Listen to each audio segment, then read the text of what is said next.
Hello, welcome back to my channel. आज फिर से हाजिर हैं एक इंटरेस्टिंग प्रॉब्लम के साथ। वो यह है 9 power a minus 16 power b is equal to 17। Find out कर लेते हैं ए एंड बी की इनकी क्या कीमत है। चलिए स्टार्ट कर लेते हैं। देखो, 9 की जगह लिख लेते हैं 3 power 2 whole power a minus 16 की जगह भी लिख लेते हैं 4 power 2 whole power b is equal to 17। अब हमारे पास एक लॉ है x power a whole power b is equal to x power b whole power a is equal to x power a and b. इसका मतलब यह है कि जब किसी बेस के ऊपर दो पावर्स हो तो वही पावर एक्सचेंज भी कर सकते हैं और वही पावर प्रोडक्ट भी होते हैं। तो यहाँ पर 3 पावर, एक पावर 2 है, दूसरा पावर ए है, तो इन पावर्स को इस तरह एक्सचेंज कर लेते हैं। लिख लेते हैं 3 power a whole power 2 minus हो यहाँ पर भी 4 power b whole power 2 is equal to 17। अब ये हमारे पास फार्मूला बन रहा है।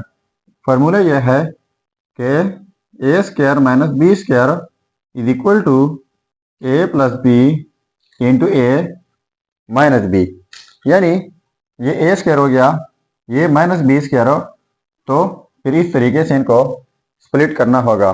तो देखो 3 power a plus 4 power b into 3 power a minus 4 power b is equal to, अब ये फैक्टराइज हुआ, 17 के फैक्टर बना लेते हैं। तो 17 के जस्ट 2 फैक्टर बना सकते हैं, वो ये है 17 क्रॉस 1। ठीक है, तो यहाँ पर देखो 3a प्लस 4, ए और बी जो है ये कोई नंबर्स हैं, तो उन नंबर्स का एडिशन जाहिर बात है ग्रेटर होगा माइनस से, तो इसलिए ग्रेटर के लिए ग्रेटर नंबर और लेस के लिए लेस नंबर।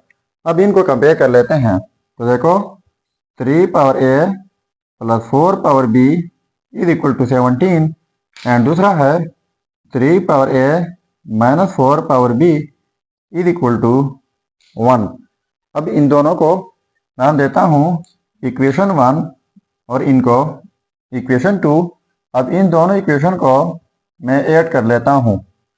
ठीक है, तो देखो 3 पावर ए प्लस 3 पावर ए, तो 2 टाइम्स 3 पावर ए हो जाएगा, ये पॉजिटिव वाला नेगेटिव वाला कैंसिल आउट हो जाएंगे और ये 17 प्लस 1 हो जाएगा 18।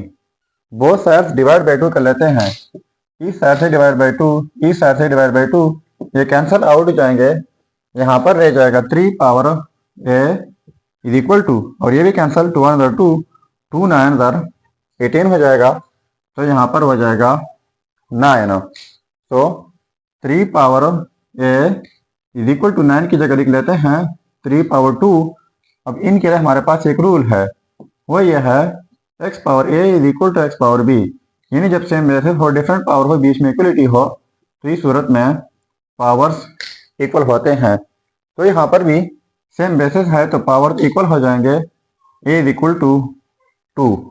ये आ गई हमारे पास a की कीमत। अब यही a पुट कर लेते हैं इक्वेशन 1 या 2 में, तो हमारे पास b की कीमत आ जाएगी। चलिए अब पुट कर लेते हैं, पुट ए इन इक्वेशन 1। ठीक है, तो यहाँ पर पुट कर लेते हैं। तो देखो 3 पावर ए, तो ए की जगह कीमत लगाते हैं 2 plus 4 power b is equal to 17। 3 power 2 हो जाएगा 9 plus 4 power b is equal to 17। ठीक है, तो 9 पॉजिटिव है, उस साइड पे जाके नेगेटिव हो जाएगा, तो ये हो जाएगा 4 power b is equal to 8। ठीक है, अब इनको सिंप्लीफाई कर लेते हैं। अब देखो 4 power b is equal to 8, तो बोथ साइड्स लॉग लेते हैं, इस साइड से log 4 power b is equal to 3 side से लॉग 8। अब हमारे पास इनके लिए एक रूल है, वो ये है कि log a power x is equal to x log a। मतलब ये है कि जब कोई चीज़ एक्सपोनेंशियल में हो उनके ऊपर log अप्लाई कर ले तो वो पावर पहले जाता है साथ में लाके, तो यहाँ पर भी b पहले आ जाएगा, साथ में log 4 हो जाएगा इज इक्वल टू, और ये log 8 की जगह लिख लेते हैं 4 क्रॉस 2। ठीक है, अब इनके लिए भी एक और रूल है, b log 4 is equal to, rule ये है कि जब कोई दो नंबर प्रोडक्ट में हो तो इनको ऐसे स्प्लिट किया जाता है log 4 प्लस log 2। अब एक एक टर्म को डिवाइड कर लेते हैं log 4 से, यहाँ पर डिवाइड बाई log 4, यहाँ पर डिवाइड बाई log 4, तो ये सारे कैंसिल आउट हो जाएंगे, तो b की कीमत हो जाएगी यहाँ पर 1 प्लस।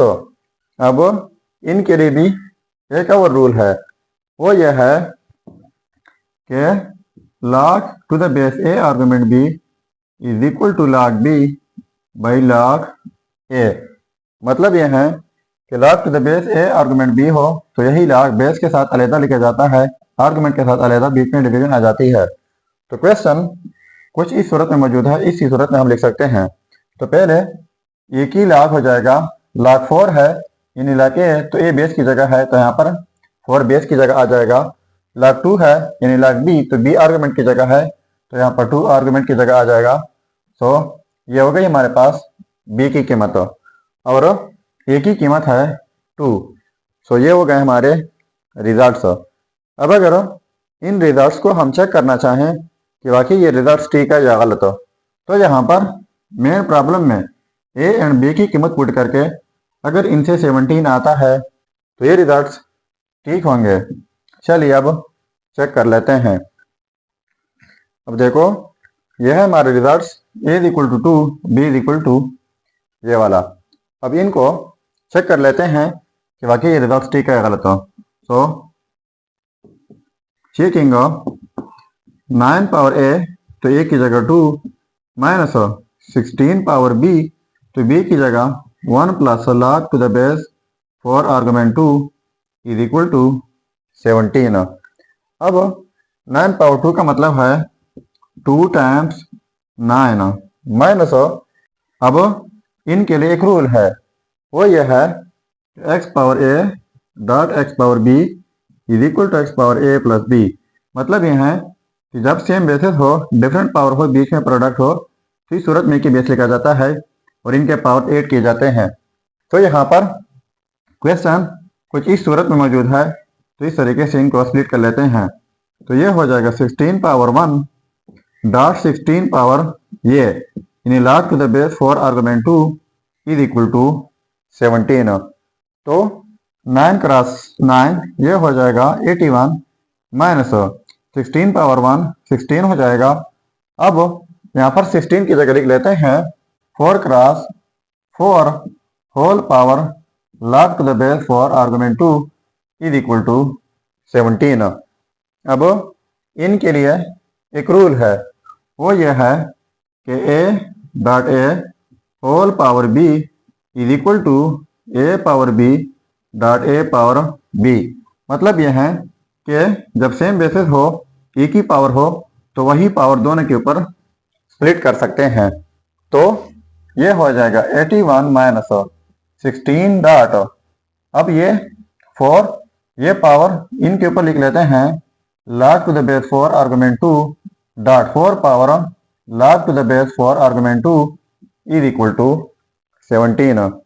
अब इनके लिए एक और रूल है, वो ये है कि जब कोई बेस ए हो, इनके ऊपर पावर में log के साथ फिर बेस ए हो, आर्गुमेंट भी डिफरेंट हो, तो ये फिर इक्वल आ जाता है आर्गुमेंट बी का।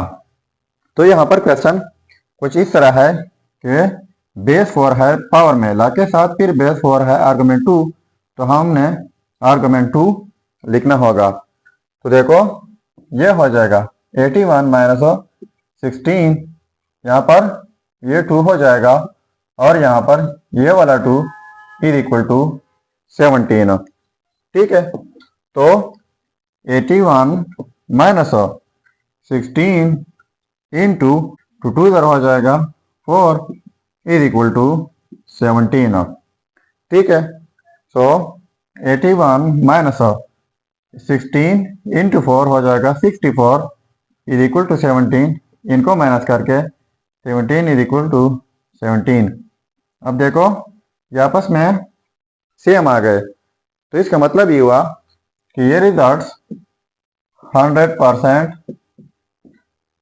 ठीक है। सो ये था हमारा प्रॉब्लम। अगर चैनल पर नए हैं तो सब्सक्राइब कीजिएगा। मिलते हैं नेक्स्ट वीडियो में। अल्लाह हाफिज।